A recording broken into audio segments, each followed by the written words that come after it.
বন্ধুরা, তোমরা যদি এত সুন্দর একটা কাঁচা গোল্লার মিষ্টি রেসিপি দেখতে চাও, অবশ্যই পুরো ভিডিওটা দেখো। চলো দেখতে থাকো। বন্ধুরা, আজকে দেখাতে যাচ্ছি কাঁচা গোল্লা। এই কাঁচা গোল্লা মিষ্টিটা সবাই পছন্দ করো। আজকে দেখিয়ে দিচ্ছি কি করে মিষ্টির দোকানে আমরা কাঁচা গোল্লা বানাই। সর্বপ্রথমে এখানে দিয়ে নিচ্ছি আমি 10 লিটার মহিষের দুধ। এবার আমি দুধটা ফুটিয়ে নিচ্ছি। মনে রাখবেন, দুধটা যখন একবার ফুটে যাবে তখনই কিন্তু উনুনটাকে বন্ধ করতে হবে। অবশ্যই ভিডিওটা শুরু থেকে শেষ অবধি দেখতে থাকেন। হাত মুখ জল দে। অবশ্যই দুধটা যে অবধি না ফুটবে সে অবধি কিন্তু নিচে খুব সুন্দরভাবে আস্তে আস্তে চেপে চেপে নাড়তে হবে। দেখে নাও, যেভাবে আমি নাড়ছি ঠিক এভাবে চেপে চেপে নাড়তে হবে।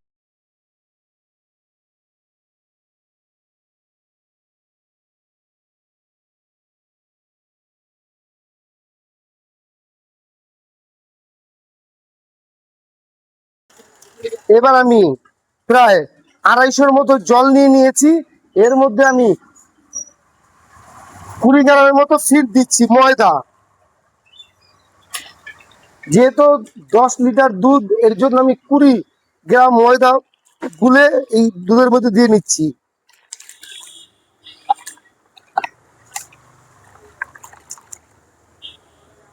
দেখতে পাচ্ছ, ময়দাটাকে ভালো করে গুলে আমি দিয়ে নিলাম এই দুধের মধ্যে।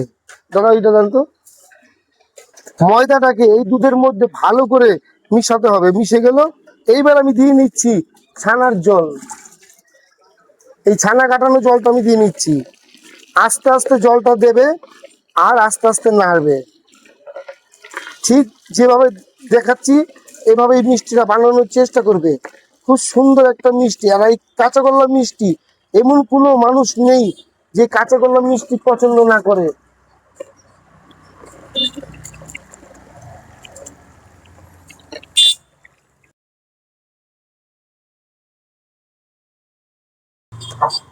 দেখতেই পারলে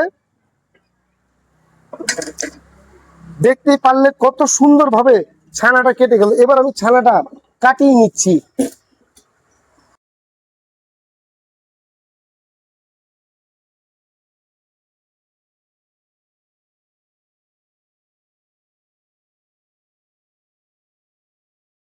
ছানাটা কাটানো কমপ্লিট। এবার আমি ছানাটা ছেঁকে নিচ্ছি। দেখে নাও,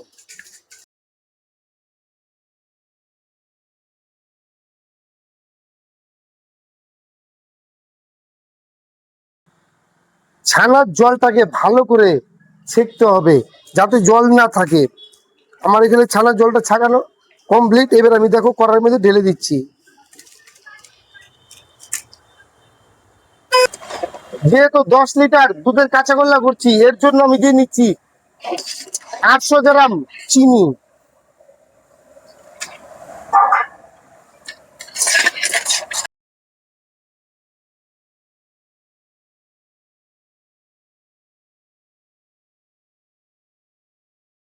হালকা আঁচ দিয়ে আস্তে আস্তে নাড়বে, কারণ এই ছানাটার মধ্যে জল থাকে। যেহেতু চিনি দিয়েছি, চিনিটা গলেও জল জল ভাব হবে। এর জন্য গায়ে ছিটতে আসতে পারে। খুব আস্তে আস্তে নাড়তে হবে।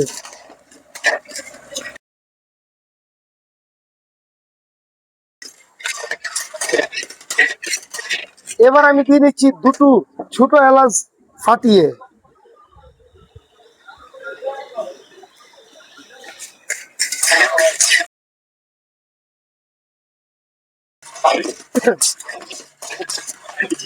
আমরা কি করে বুঝবো যে কাঁচা গোল্লাটা হয়ে গেছে? দেখতেই পাচ্ছ, এই যে কড়াই তলাটা ছেড়ে দিয়েছে, তার মানে কাঁচা গোল্লাটা হয়ে গেছে কমপ্লিট। এবার আমি এই কাঁচা গোল্লাটাকে তুলে নিচ্ছি।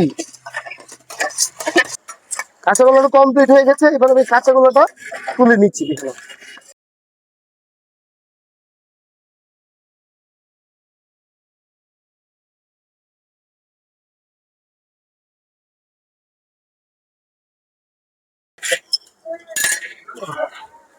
তৈরি হয়ে গেল খুব সুন্দর একটা কাঁচা গোল্লা।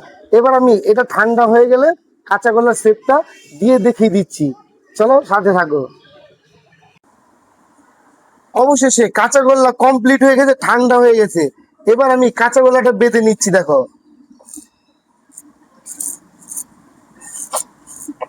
খুব সুন্দর ভাবে এভাবে আটতে আটতে হবে। দেখো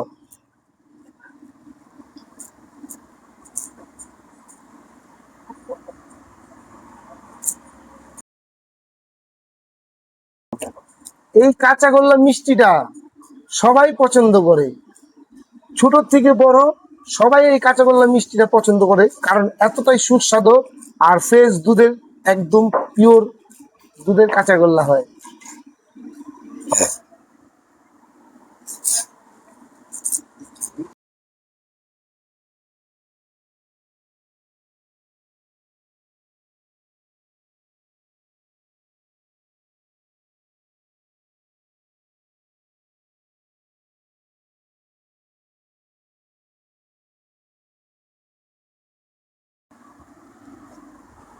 এই হলো কাঁচাগোল্লা কমপ্লিট।